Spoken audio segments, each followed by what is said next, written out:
All right, let's talk about the Pittsburgh Steelers. Obviously, heading into a monumental Sunday night matchup against the Las Vegas Raiders. This is a Steelers team kind of at a little bit of a crossroads right now.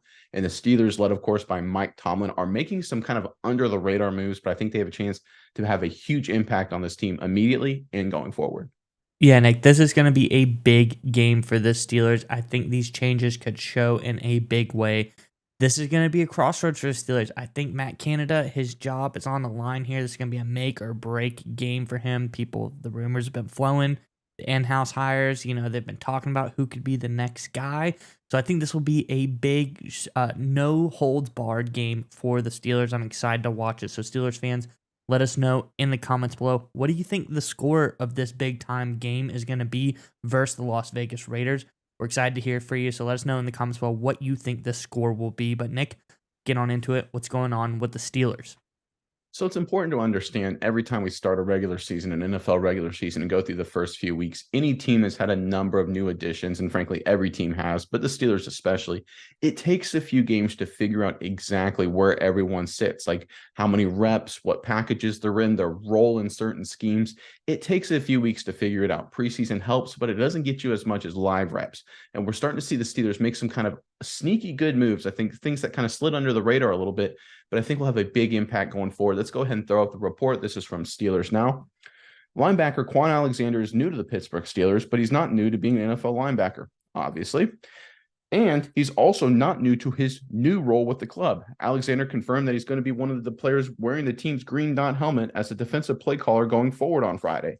Now, for those of you who aren't familiar, the green dot helmet is just a helmet that has the radio connection between the player to the defensive play caller, usually defensive coordinator in this case, whoever's relaying the play into the defense. So again, it's just his job to hear what the defensive play caller says and communicate it to the rest of the guys. But it's nothing new for Alexander, who has called plays at multiple stops earlier in his career. It's been smooth, Alexander said. I've had the dot before. I played Mike linebacker my first 4 years. It ain't nothing different. I just get the call and then go out there and do the work. Also adding on to the report, several of the Steelers rookies are now looking at their third week of significant playing time, with cornerback Joey Porter Jr., nose tackle Keanu Benton, tight end Darnell Washington, and outside linebacker Nick Herbig seeing roles so far. You can count on them getting more as time goes on. Coach Tomlin does a great job of spoon-feeding the young players, veteran cornerback Patrick Peterson said. When it's their time to show, they'll have a little taste of it. This league can chew you up and spit you out very quickly. All right, so it's important here to focus on what we're seeing from the Pittsburgh Steelers, especially on defense. We know the offense is the offense. We're not even going to talk about that today because that's everything with Matt Canada is just a whole nother worm. So we're going to focus on some positive stuff, and that's been the Steelers' defense so far. But they need to continue to develop a lot of the young guys and figure out where different guys fit in the scheme. And I really like the decision to give Quan Alexander some additional responsibilities, give him the green dot, give him some veteran responsibilities. I think they'll have a huge impact on this team. And Miles, I know you're going to talk about a few things before I throw it over to you, but don't you think that sometimes the Pittsburgh Steelers, they kind of rely too much on TJ Watt, on Highsmith, on Minkah Fitzpatrick to just carry this defense, right? Don't you think they need more guys to kind of pick up the slack and make this a more balanced squad? Oh, yeah. This Steelers defense has been great. They have been really, really good at times. You see all of these big time flashes, but you think, who are the names when you think of big plays for these last few games? What do you think of? You think of the Alex Highsmith, interception. You think of the TJ Watt scoop and score. You think of all of these sacks people have had. You think of Minkah Fitzpatrick making plays. Just those couple of guys, there needs to be more change on this defense. There needs to be more guys to step up and become playmakers as well if you want this defense to go into a championship type of level. Because you got teams who have better offensive linemen. You've got teams who are going to have better players. We've saw DeJuan Jones kind of handled TJ Watt a couple of times. If you get shut down on the edges right there, these guys aren't going to be able to play as well, so you need everybody else to step up. So I think that's why making changes on the defensive side of the ball could be a really big thing for the Steelers. Nick, don't you agree? 100%. And, sometimes it's just about giving guys more responsibility and allows them to grow and blossom into roles.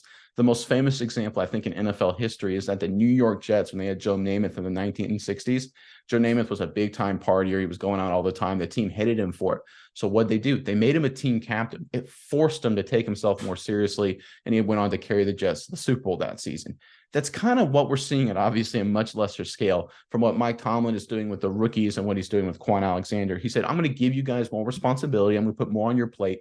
And that will literally force them to step up to meet the challenge. And I think that addresses the big problem that you brought up about the fact that the Steelers defense in terms of playmaking is so top heavy. And look, I understand why TJ Watt is absolutely spectacular. Highsmith looks great.